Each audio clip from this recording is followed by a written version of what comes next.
deserves this award because she's been such an integral part of the wine community.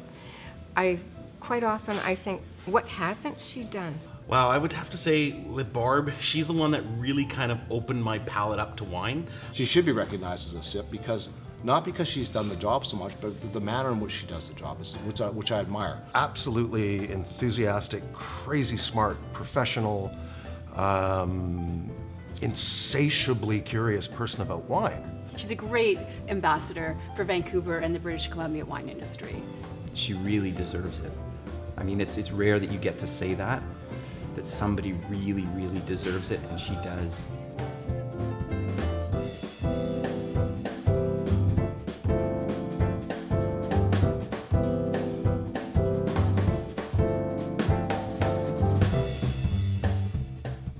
Friend brought her out, we met on the softball diamond, and that was it. We just took this hobby and it's grown into a wonderful career.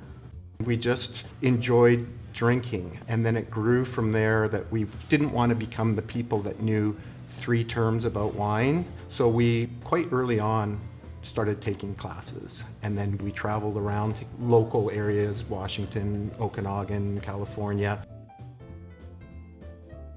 And when I first started getting into it, it was a pretty entrenched old boys system. And it just, for whatever reasons, just wouldn't take her seriously because she was, not in possession of a penis, which obviously, how can you taste wine without a penis? I don't know what I'd do. And then watching her just artfully become, our very own Jancis was something to see. I don't think I was a mentor to Barb because when people are successful as Barb is, I think it's all in her. She approached me, I had no idea who she was or what she was doing. I maybe met her once before. A stranger comes up to me and approached me and said, "See, would you like to help me with my Master's of Wine thesis?" I'm thinking, okay, I don't even know anything about how to get there.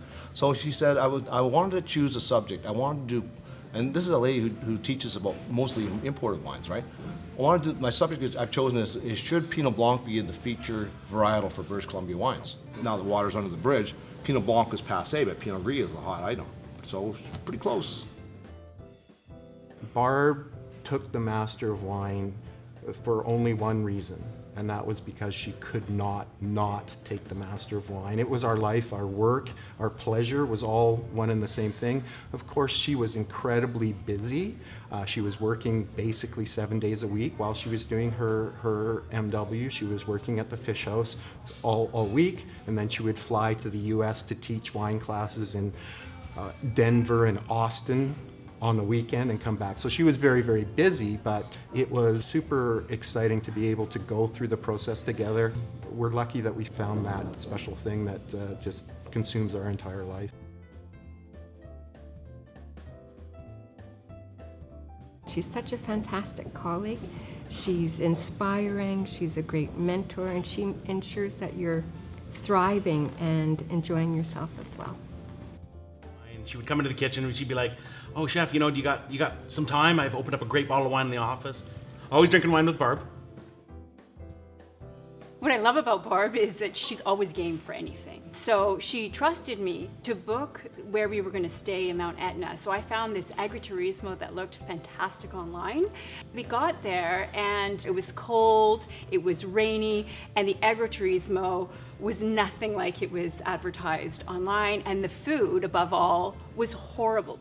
But Barb took it all in stride, and she was so positive about everything, and it turned out to be one of the most amazing trips. I've been very lucky in the sense that I've got to see Barb in all 3 of her kind of guises. I was a co-worker, I was a student when she was an instructor, and now she's a buyer. So I've been fortunate that I've seen her operate at all 3 levels.